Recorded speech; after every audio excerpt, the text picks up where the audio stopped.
Okay, I'm going to go ahead and call to order the February 4th, 2021 Planning Commission meeting. Let's go ahead and start with the Pledge of Allegiance.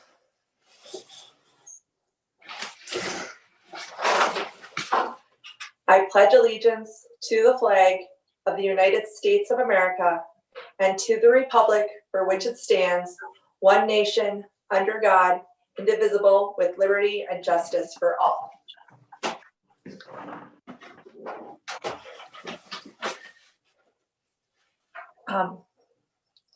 Ms. Shively, would you be able to do the roll call for us? Absolutely, Madam Chair. We have Commissioners Campbell, Jurgensen, Millis, Pearson, and Stolarski present. Commissioner Diatta may be joining us. Commissioner Boulian let me know that he would not be attending this evening. Next up is approval of minutes from last month's meeting, which was held on January 7th, 2021. Is there any discussion about that or questions about the minutes? We did need to know if anyone remembered moving and seconding the minutes last month, because the recording hadn't started yet and we didn't catch that. So does anyone recall having made those motions?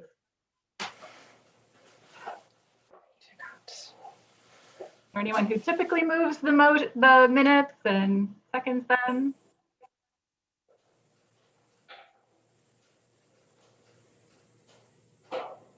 Oh, everyone is muted. I'm not sure how I unmute everyone.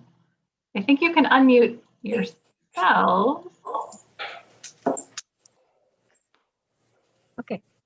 Okay, I believe I made the motion for the minutes, but I don't, I think Bob did the second. Thank you. That sounds right. I would roll with that. That works for me. It's the same as my memory, so it works. Okay.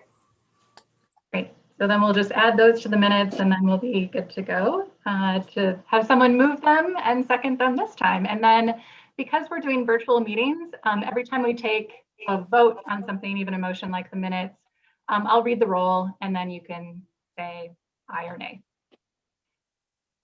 I move that we accept as presented with the correction noted the January 7th Planning Commission meeting minutes. Do we have a second? I will second. Okay, and then I will read your name and please say yes or no on that motion. Commissioner Campbell.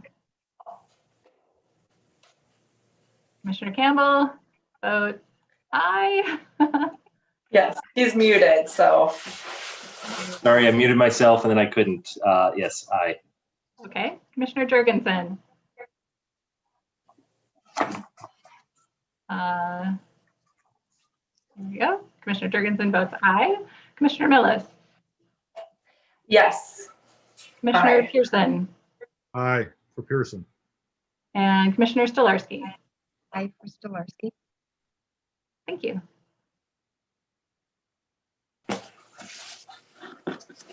So the minutes from last month have been approved.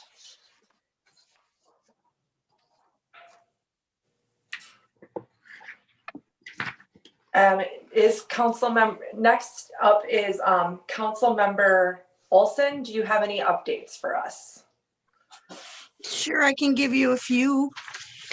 So our meeting coming up on Tuesday, we're voting on the, excuse me, the home furniture request for a new parking standard. And we're voting on option A. And last meeting, we discussed the, I don't know if you guys are aware, I'm sure you're aware of the local option sales tax strategy that we're trying to get passed through the legislature for the police and public works building. So we discussed that and it's moving forward pretty well at the Capitol. We're going to actually hire a lobbyist to get it pushed forward. We got an update from Chief Sullivan regarding the possible protests coming in March due to the George Floyd trial. And they've got it all set up. So they've got a multi-city, they're all kind of working together in order to, in case protests pop up throughout the East Metro. And that's about all the exciting stuff we talked about. Does anybody have any questions for me? No? Okay. None for me. Thank you.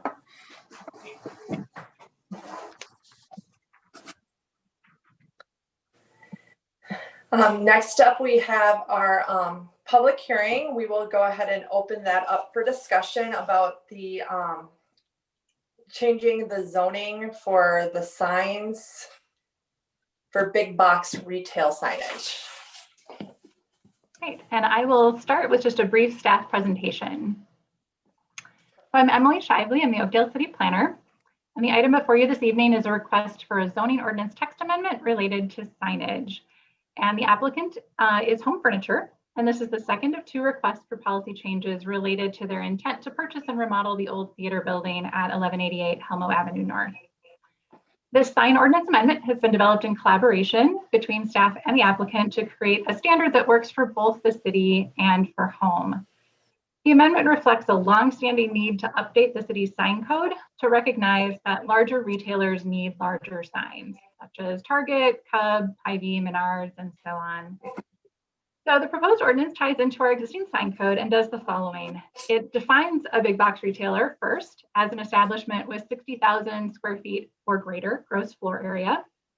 So that would include Home, Target, Cub, Hy-Vee, etc. Would allow wall signs up to 350 square feet for those big box retailers, and that reflects the range of sizes already existing in Oakdale. It also allows wall signs up to 150 square feet for subtenants or sub-brands in a big box retail establishment, and that's the same as what we currently allow for commercial wall signs. We set sort of a total wall area that, that the signage should not exceed 10% of that total wall to make sure that it's in scale, has enough signage, but has a limit.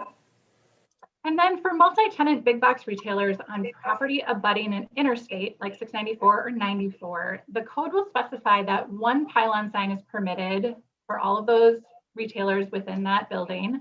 And the total sign area is 350 square feet. So all of the different tenants in that building would have signage on the 1 sign. And we also just want to clarify that pylon signs in Oakdale are subject to design standards for the sign base. We don't allow pylon signs just on a pole, so it has to have a substantial base made of materials that match the building that it's associated with, because aesthetics are important for the signage as well. And then I'd just like to recognize Mary Cutrofello, our associate planner, who did the inventory and analysis that's the foundation of this ordinance amendment. So thank you, Mary, for all your hard work on this. And with that, I'd be happy to address any questions the commission may have.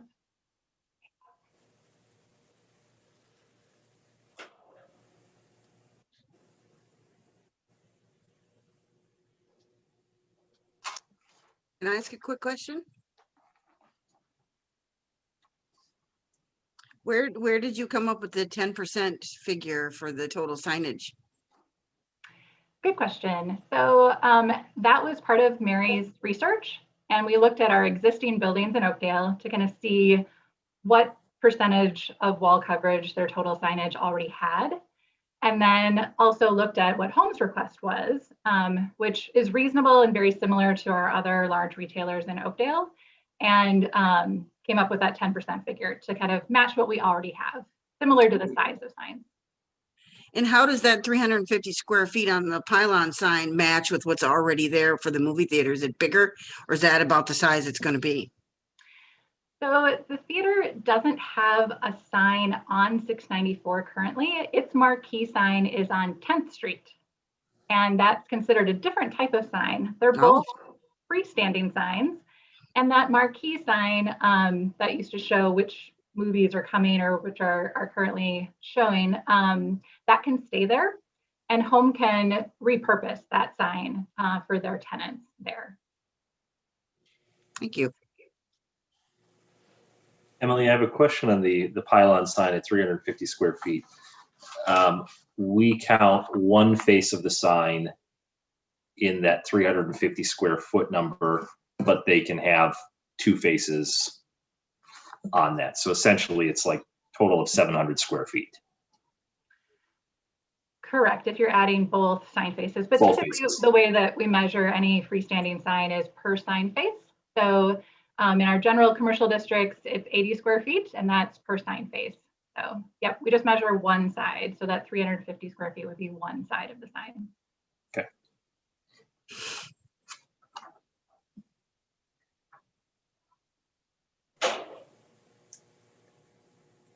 Is there any more discussion?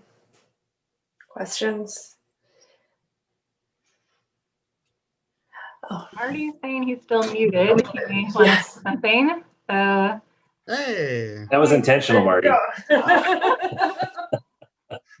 so I just had a couple questions. One question is, so the sign that Home is showing on their drawings would need to have a base that matches the building, not the pole. that's correct. Yep.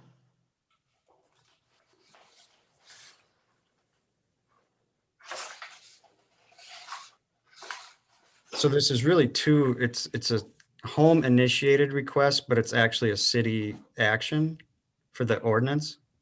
It's collaborative. So yes, Home has requested this text amendment, but we worked with them because it's something that staff has wanted to fix for a while. All of our existing large signs have kind of come about through various odd means. Some of them were approved as planned unit development sign plans. So a special sign plan for a special shopping area like Oakdale Marketplace, Oakdale Station up off of County Road 14, or the Oakdale Village shopping area down at Inwood and 3rd, 4th Street and 94.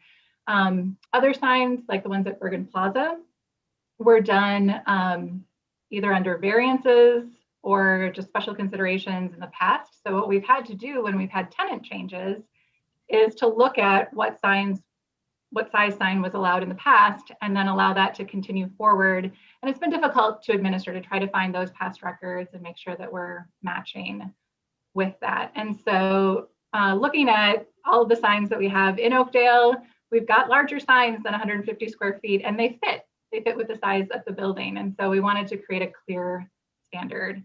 And Homecoming and wanting to occupy the old theater building was a good opportunity to fix this part of the code. Emily, you and I were messaging on this beforehand, but I guess I just want to put it on the record that the text amendment as staff has written would allow for all of the signage that Home is requesting. That's correct. Yep. Again, as it was collaborative, they wanted to ensure that they were able to have signage on all 4 faces of the building. And that is permitted in that location because they have 4 street frontages that their property abuts, and we allow wall signs on each street frontage. And then the size of signs, they were proposing signs, large signs for Home or Dock 86 up to 200 square feet. We've allowed them to go up to 350 square feet, so it's a little bit more flexible. Their subtenant signage, they had proposed signs at 100 square feet. We allow up to 150, so again, it's a bit more flexible. And I think with their total percentages, they were under 10% with their total wall signage. So again, a little bit more flexibility with the percentage as well. And then for the pylon sign on the interstate, they had requested one sign up to 250 square feet. Currently, our ordinance allows 150 square feet. So going up to that 350 gives them 250 plus a little more room, depending on what other tenants may locate in their building that would want signage on the freeway. Thank you. Emily, we talked about this earlier today, but in the attachment E, the text of the for a big box establishment, one wall sign for each street frontage.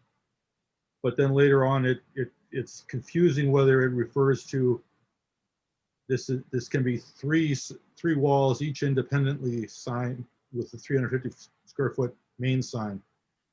because it basically reads the total area of all wall signs shall not exceed 10% of the total area of any wall. That just doesn't seem to imply all walls can be independent. So let me take a look at the language right now. So, yep, It could be read either way is what I'm trying to say. sure. So the first sentence in that paragraph, and I'm going to go ahead and share my screen so that everyone can see this.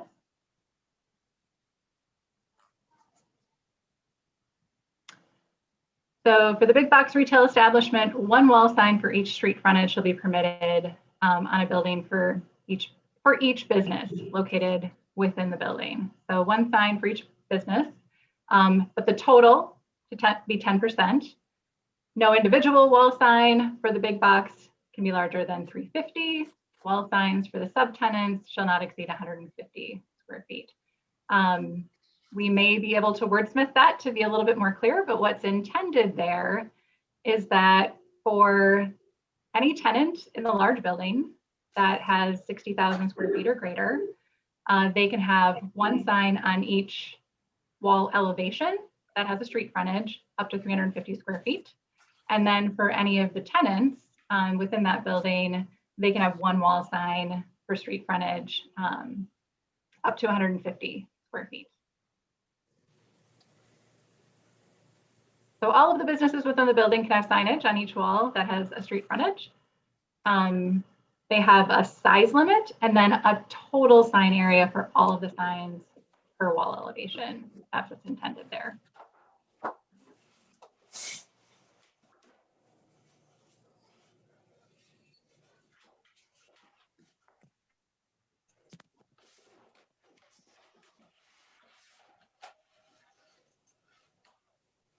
So let me understand that. So at Bergen Plaza, each building could have a sign on each side of the building? Each business that has frontage on, however many different streets. So Big Thrill Factory, for example, has signage on Hadley, and then it has signage on facing 10th Street. And Cub has signage facing 10th Street and 694. So it's a little unusual at Bergen Plaza because there used to only be a couple of parcels there. And now it's been subdivided. And so there are several different internal parcels. But yes, a business can have wall signs on each side of the wall facing street frontages. Some businesses just have them on kind of the main front entrance. But others, it varies where they want to place those signs. And there's some flexibility with that. But there's a max number of signs and a max size of signs.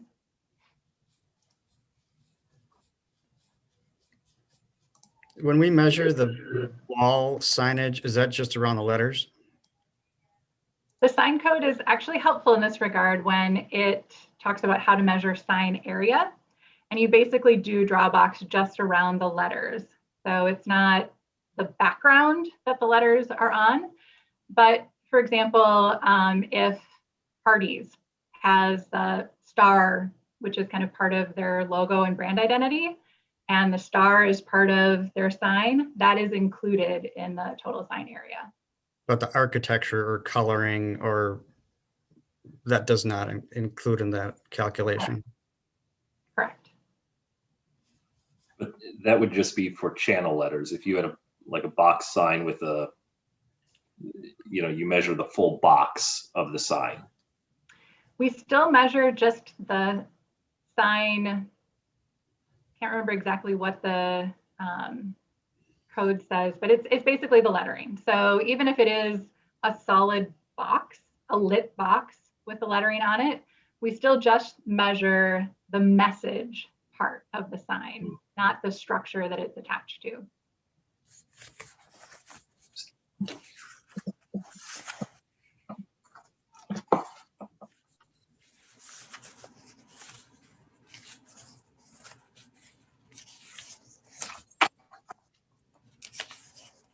Are there any further questions?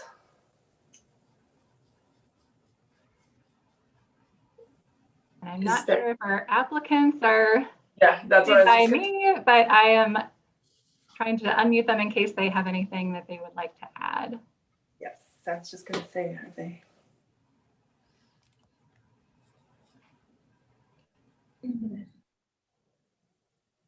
This is John Pierce. Thanks for you guys having us tonight. I mean, you hit it spot on. What you guys are presented makes sense to what we're applying for.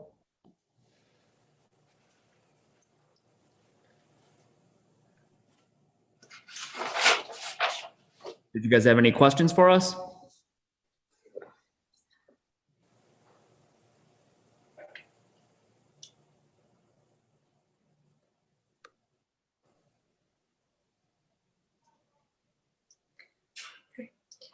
Then, did any of the other applicants want to talk or just John?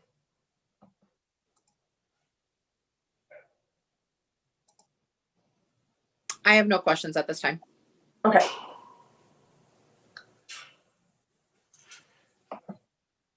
Then I'm going to go ahead and close the public hearing. And ask if I could get someone to make a motion to recommend approval of a zoning ordinance text amendment regarding signage for big box retailers and pylon signs on commercial property abutting an interstate freeway.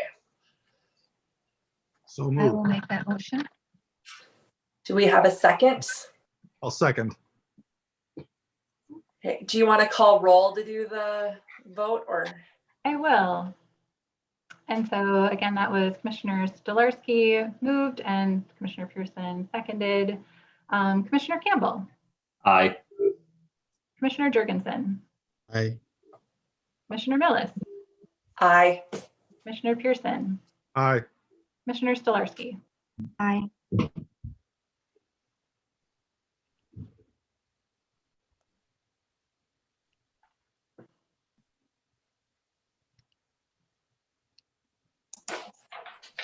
Those are 5 votes in favor, and so that motion to recommend approval